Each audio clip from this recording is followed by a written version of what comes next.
Hi, I'm Tom Campbell from Cultaholic.com, joined by biogenetic Tamagotchi, Adam Pacitti. What does that mean, Tom? Well, you're like a living Tamagotchi, aren't you? As in an animal, a human being. It's a little, you live inside a screen. And I eat, and I drink. Eat, you drink, and you play the left and right game. What's the left and right game? You have to guess whether they go left or right.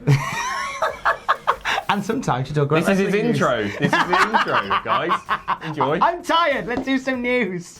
Which former WWE star is making their way to Impact Wrestling? Multiple title changes on last night's episode of Raw. We'll get to that shortly. And Roman Reigns nearly kills a cameraman. Tell you about that in a bit. Tennille Dashwood, aka Emma, aka This Hand Motion, has made a new career change. Kind of. No, she hasn't made a career change.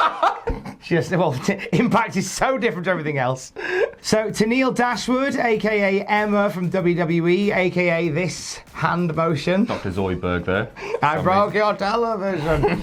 Has made her way from Ring of Honor to Impact Wrestling. Brand new home for Tennille Dashwood, Adam Pacitti. Yeah, I think this is cool. It feels like the hype has very much gone around Tennille Dashwood, which is a bit of a shame to say, because when she left and then she signed with Ring of Honor, everybody was very, very excited, and she's a tremendous wrestler, one that we didn't really get to see exactly what she could do, and I guess that was part of her gimmick, coming out and not wrestling. Yeah. And then we saw her a bit in NXT as well, obviously, but she's a great wrestler and a great character as well, and this is, I think, quite a big signing for Impact. It is a big signing, and you can tell that Impact are really trying to boost their Warlocker a little bit now, particularly in their women's division, where they've got the likes of Tessa Blanchard, who really is almost above any division. You know, they're potentially could be challenging for the Impact Championship in the next month or so, which is quite exciting, but she is very much part of that division. Jordan Grace is part of that division, and she is an absolute force of nature. Jessica Havoc has recently joined with Impact Wrestling, and then you've got Taya Valkyrie, you've got Rosemary, you've got Madison Rayne, who's been there for ages. Gail Kim still involved with Impact Wrestling as well, so you've got a great sort of hive mind of people working behind the scenes on really a sleeper of a women's division in wrestling. And then you've got Rhino heading up the men's division. No offence to Rhino. I It don't feels think- a bit weird when you've got all those great new names. A lot of them are up and comers, and then you've got I guess Elgin's up there as well. Do you know what? I think you're doing him a great disservice. I think Rhino would make a great Impact Knockouts champion very soon. I apologise, Rhino. There was talk actually that when Jordan Grace debuted on commentary, they were comparing her to Rhino, to the point where people thought that she was the daughter of Rhino. What? In what way is she like Rhino? Just sort of stocky and strong. Thick. With Thick a with two Cs. beard. She doesn't have a beard. She has a lovely face. And very strong arms that will kill you. So as you're waking up by now, you've probably watched the YouTube highlights while sat on the toilet. I mean, sat for 3 hours and watched a very good episode of Monday Night Raw. Some highlights from that, including a great stage dive from Cedric Alexander. I saw that. I saw the GIF. I haven't watched the episode yet, I should point out. You haven't sat on the toilet and watched the YouTube clips yet? I haven't been to the toilet yet. There's the morning news scoop. Breaking! Pacitti is not done toilet. So we had that happen. We had Brock Lesnar beat Seth Rollins into a fine powder. And I think mainly at the behest of the WWE Universe, who were shouting one more time. Were the they man really? who was actively defending the company. People are behind Brock Lesnar now. I think they're just getting a bit bored of Rollins doing oh da da da da da. We're all great over here. I've been saying it for a year. Carry on, Tom. And there were some champions crowned last night. Luke Gallows and Carl Anderson, the OC, won themselves the Raw Tag Team Championships, beating the Revival and the Usos. I can't get over the OC. Sorry. Yes. Good for them. It feels weird, and you know what? I shouldn't be complaining because I love Gallows and Anderson. I'm very, very glad that they're now getting a push. But it feels weird from these people who are literally like never on TV, and when they are, they're jobbing in like 90 seconds to go. Like, there's your tag belts. But I'm very, very happy that the OC have all the gold now. That's cool. That's a great image, isn't it? And in fact, there is an image online almost immediately of all of them holding belts. It's mwah. Beautiful, it's beautiful. And Maria Kanellis became the first ever Pragananand 24/7 champion when she pinned her husband Mike Kanellis backstage. Wonderful.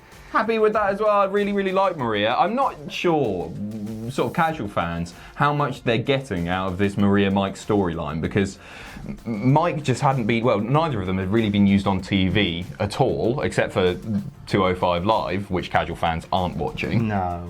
And then suddenly they're on Raw and they've got this big storyline, and then it goes back to 205. It's all a bit it's a bit all over the place. But I really like Maria and the 24/7 stuff. I saw that they did like what was it called? What's the thing where you catch people? Mosh pit. Jesus Christ, I'm so white. I'm so white. Pathetic. Get down in the mosh pit. Let me hear you MFers. Away we go. They did a mosh pit match at the start of the show. And they did that thing that they did before in, it was a gauntlet or something. I remember Elias being there, where they suspended the 24/7 rules, yes. which I hate so much because they're meant, it's 24/7. Because then it becomes the 1-1 championship. Right? And it was just, well, good for Maria is the point that I'm trying to make there. I'm excited to see what she'll do as the first ever Purgant 24/7 champion in the history of the WWE.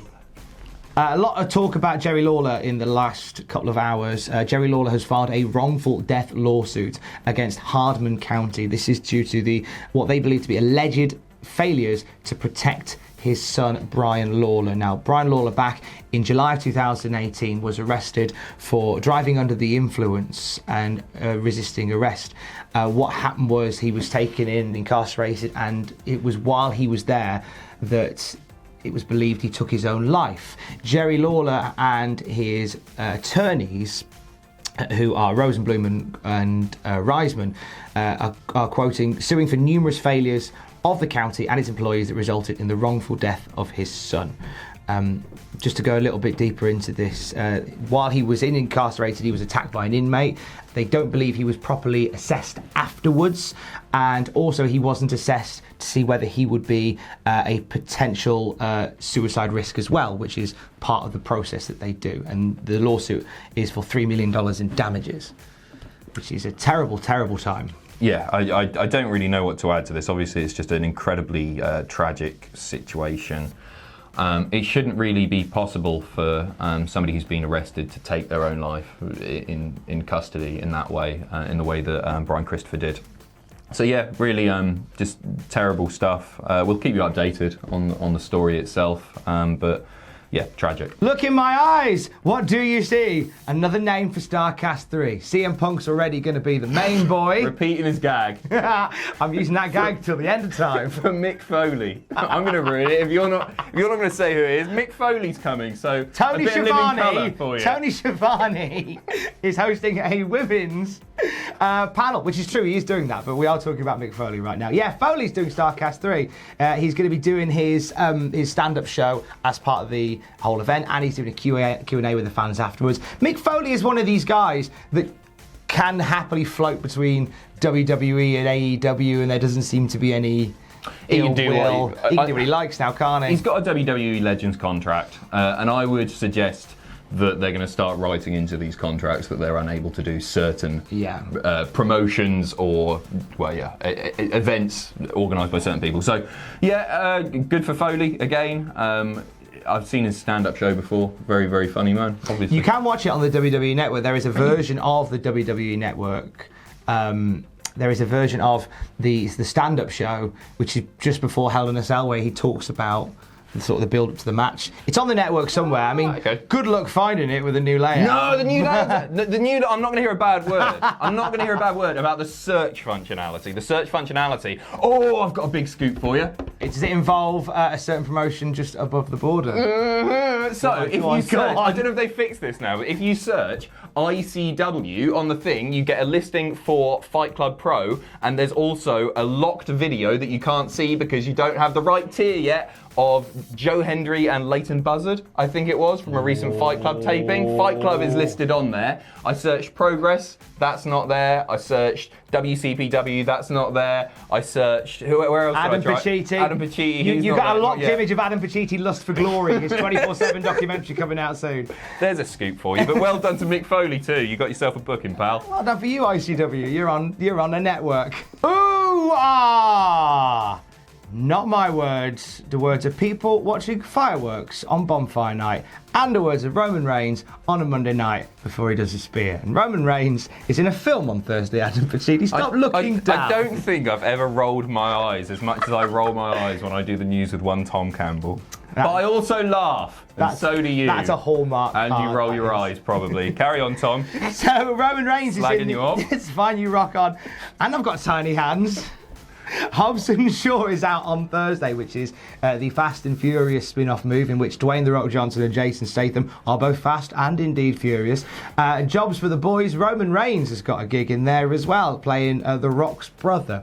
And there was a story that came from the set that Rock put on his Instagram over the last couple of days, in which there was a scene where both Rock and Roman Reigns had these big old clubs, and they had to, in the film, they're swinging them at the baddies. But they were told, look, go to swing them, but don't swing them. And Roman Reigns is like, yeah, that's fine, I won't. Roman Reigns just hoys it across the set, smacks a cameraman straight in the face, knocks him out cold.